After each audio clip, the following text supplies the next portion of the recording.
as we wind down our 10-year run here on MNST, you've been one of the great friends of this show. You sure have. Carmen, again, we thank you for your willingness to come on. And as we normally start out, Carmen, we, Tony and I usually talk about your upbringing in the Detroit area and how you basically got interested in baseball in the late 40s, etc. Take us back to the Detroit days and how you became involved in baseball and how you knew that you could probably go pretty far with that profession.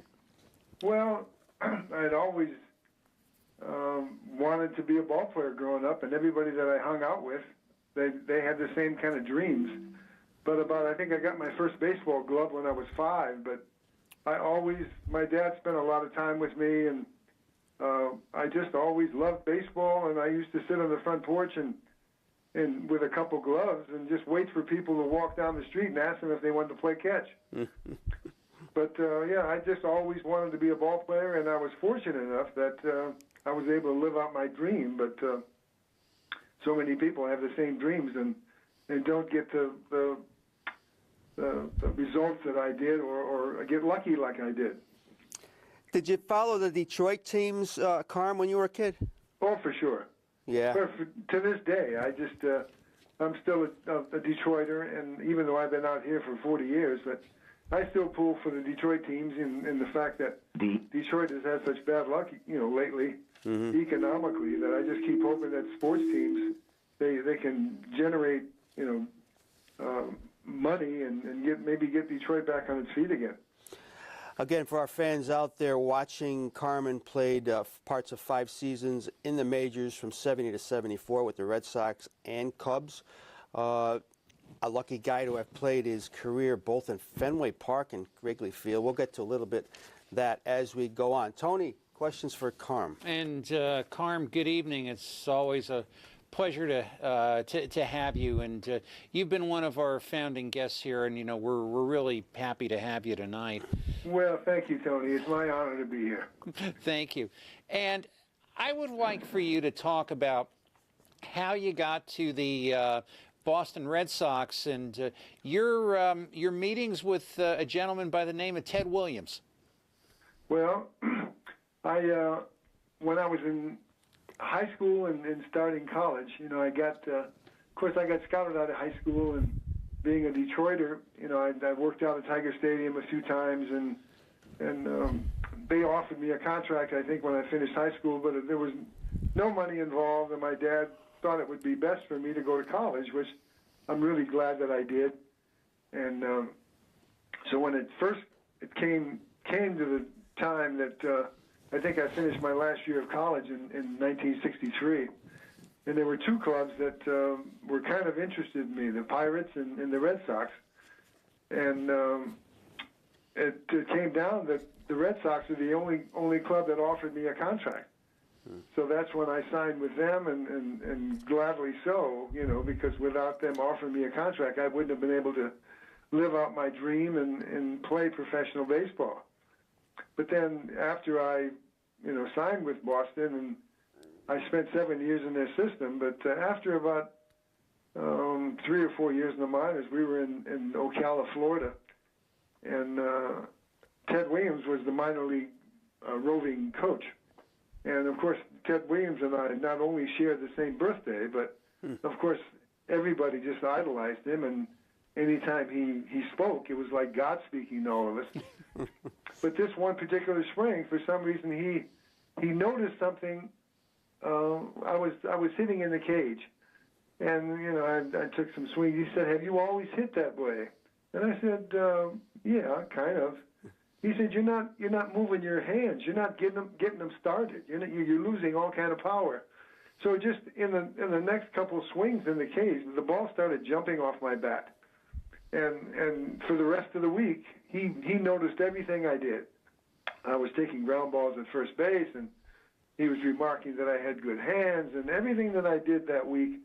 That was the spring of '68, and it was no coincidence that I went on to be the Player of the Year in the Eastern League, and just the fact that Ted Williams noticed me made a big impression on me, and it really gave me a lot of confidence. Boy, that's great. And then you found yourself up with the big club in Boston. And what kind of an experience was that? And when you finally made it? It couldn't have been any worse than it was.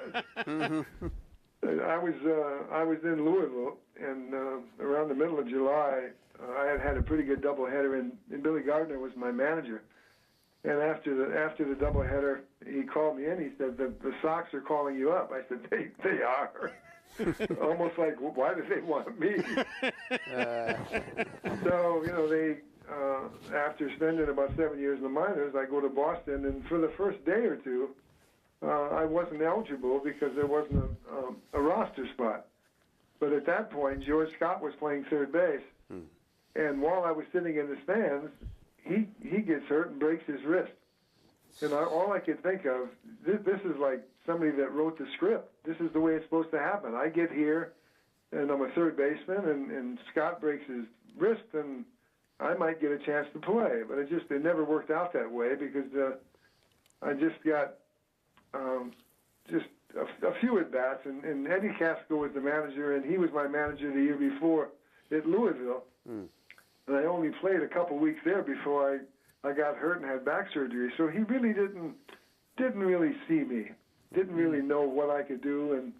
But when I did get called up to the Red Sox, I felt that they called me up, and it had nothing to do with his decision. So he didn't really go out of his way to talk to me. He very rarely ever said anything other than, when I finally got into a game, after being there for a couple of days, I pinch hit the first night, and I got hit on the elbow, on the funny bone. So I go down to first base, and I started to pass out. So they took me out of the game, and then the next day we're playing California, and I think we're leading 6 or 7-0 in about the seventh inning. Gary Peters is pitching for us, and he says, "You're playing third base next inning." So the next inning I go to third base, and the first hitter is Jim Fregosi. Now Fregosi hits a ground ball to me at third, and it bounces off my knee. I go to pick it up, and I throw it into right field. Now the public address announcer says, "Error third base twice." So when the first ball hits me, I make 2 errors on the play. and in Fenway, just like Wrigley Field, you can hear every word. Everything. Everybody is so close to you. Yeah. And all I could hear was, "We waited 7 years for this." And everything that could go wrong in the next couple of months went wrong. It was the most torturous time. And to this day, when I think about it, I have nightmares. Oh, wow. So it was. I'm sorry, Carm. Yeah.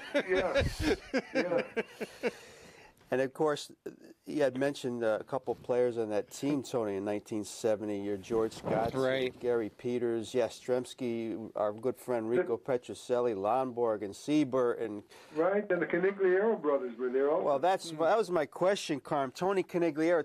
Every time Tony and I talk about him, we get like a tear in our eye because we remember. We're old enough to remember him and what happened to him. How was he as a teammate? And he had one hell of a year that year. Well, that was kind of it was a strange club, His brother Billy was on that club also, and I had played in the minor leagues with Billy. But when it got to the big leagues, Billy and Tony just talked, they stayed with themselves and didn't really talk to the rest of us. Yastrzemski and Reggie Smith only talked to one another and didn't talk to anybody. And it was the only regulars that really talked to us is Rico and Mike Andrews. But it was a strange club. It was very, very strange, and it just it wasn't a very happy time for me, and I couldn't wait for the season to get over with. Yeah. And then that winter, I was playing winter ball in the Dominican Republic, and I was informed that I got traded to the Cubs for no, I can't even think of his name. Phil Gagliano? Gagliano. He just passed away a couple months ago, I think. But wow. I got a chance to meet him when they invited all of us back for the 100th anniversary of Fenway Park. So I got a chance to meet the guy that I got traded for. Wow. And, we were both Italians and utility infielders. And of course, in Chicago, Carmen, you get the chance to play for Leo Durocher. I mean, was that kind of overwhelming? I mean, this one guy was a legend going into that. What kind of manager was he, and how did he treat you? Well, again, he only knew the 8 guys that were on the field, so he really didn't really know me. Right. And for an example, when I first got there, you know, my first game after the Tacoma season in '71, I'm supposed to meet the team in Pittsburgh, and I missed my plane, and so I go to the airport and I call, you know, Blake Cullen, the traveling secretary. I said, Blake, I missed my plane. You guys are coming home tonight. Should I just stay here and wait till you come home? He says, no, Sano's not feeling good. Take the next trip. Take the next flight here. Whenever you get here as soon as you can, and Leo may want to use you. So I get there, and by the time I think I arrived in Pittsburgh at 8 o'clock at the airport. By the time I get to the ballpark and get a uniform, it's like the 3rd or 4th inning, and it's been such a horrific day. So I was just real tired, just sitting on the bench, and of course that game we were getting beat, I think 8 or 9-0, and Milt Pappas was pitching for us, and I think the 9th inning, Leo looks down, he says, "Hey, you, grab a bat." So he didn't even know who I was at that point. Jeez. So I go up, and again, I'm so physically tired that I wasn't nervous, you know, because I was just so tired. Yeah. Steve Blass was pitching, and that's the year that the Pirates won the World Series, and Steve Blass won a couple games in the series. Yeah, So he throws the slider for a strike, and I take it, and he throws me a fastball, and I swing, and I hit a fly ball to left field, and as I'm running to first base, I'm thinking, well, at least I didn't embarrass myself. At least I hit the ball.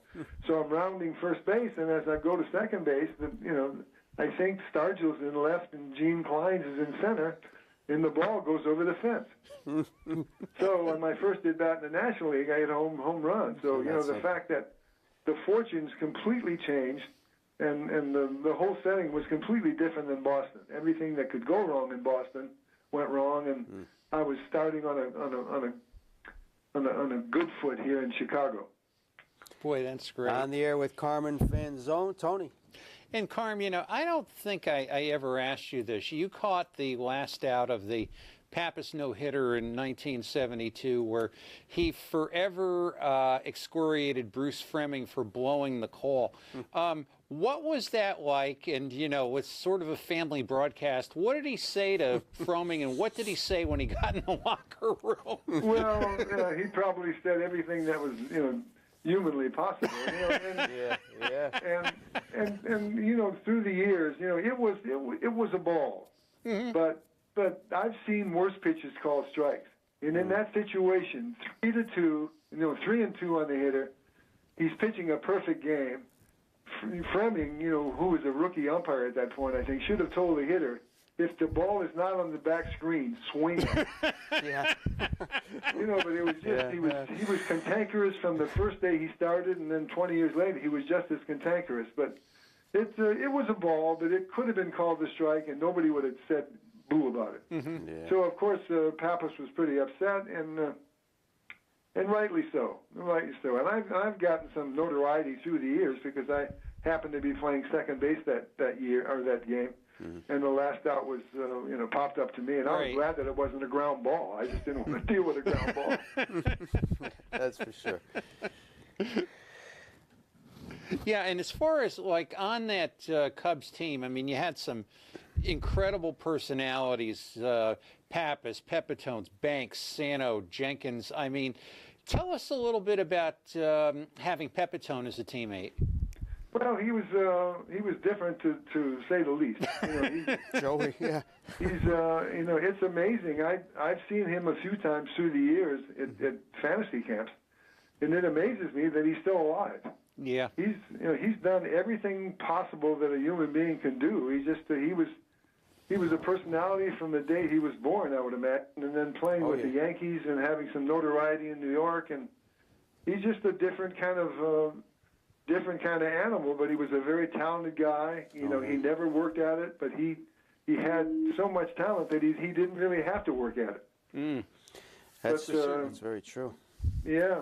I remember reading his book, Carm, Joe, You Could Have Made Us Proud, and I read that book. You remember, and it was wild, and him back in the Brooklyn days, and my goodness, you're right, how he's still around is beyond me. I remember seeing him play softball. He played professional softball after his playing days, and the guy could hit and he looked really good. This was probably late 80s, I don't know, but what a character. I saw him play. For sure.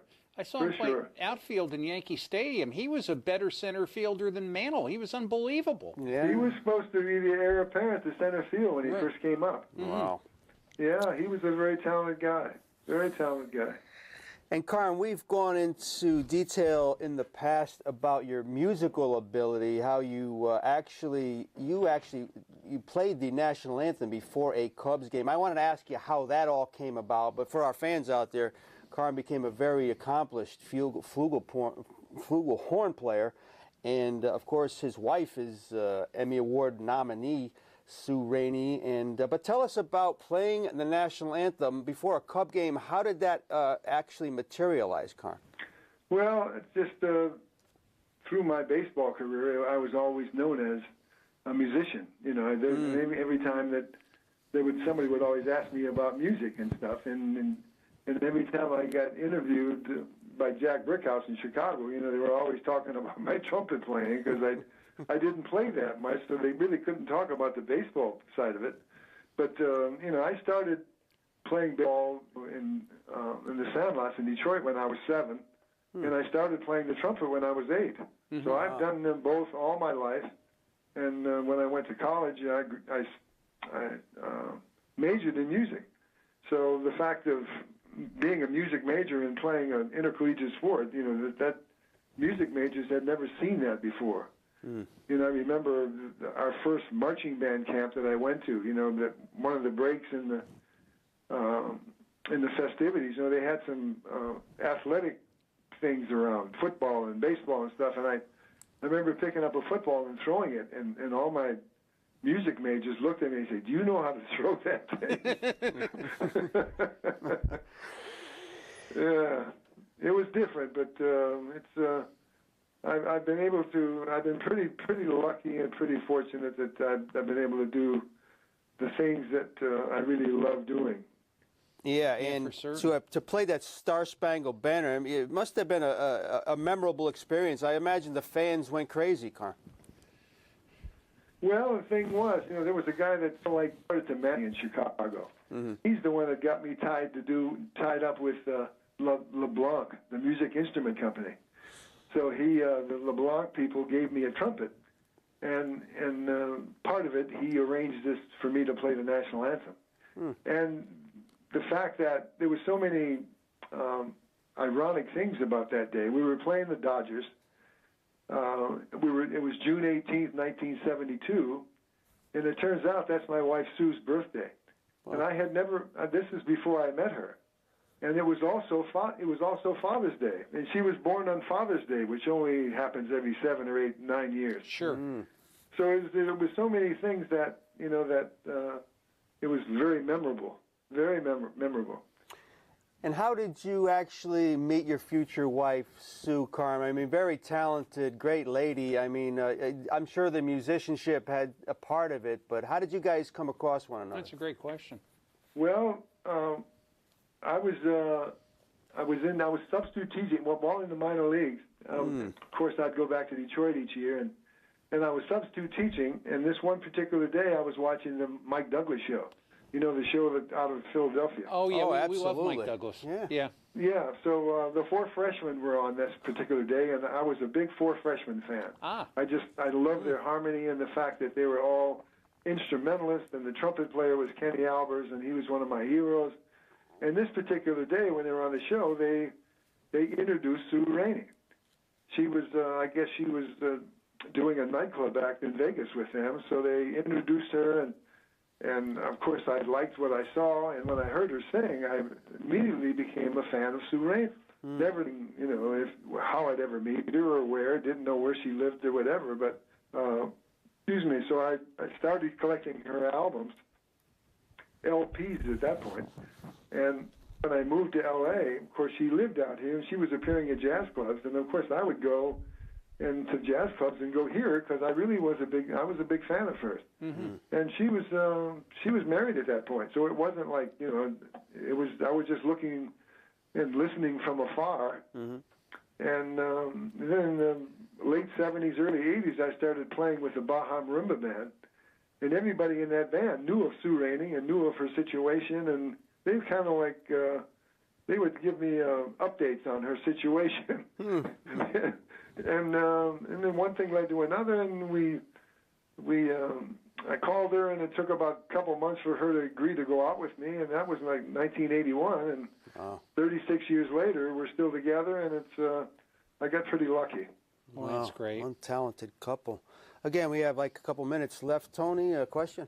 Yeah, and Carm, not a fun subject. You've been with it, I've been with it.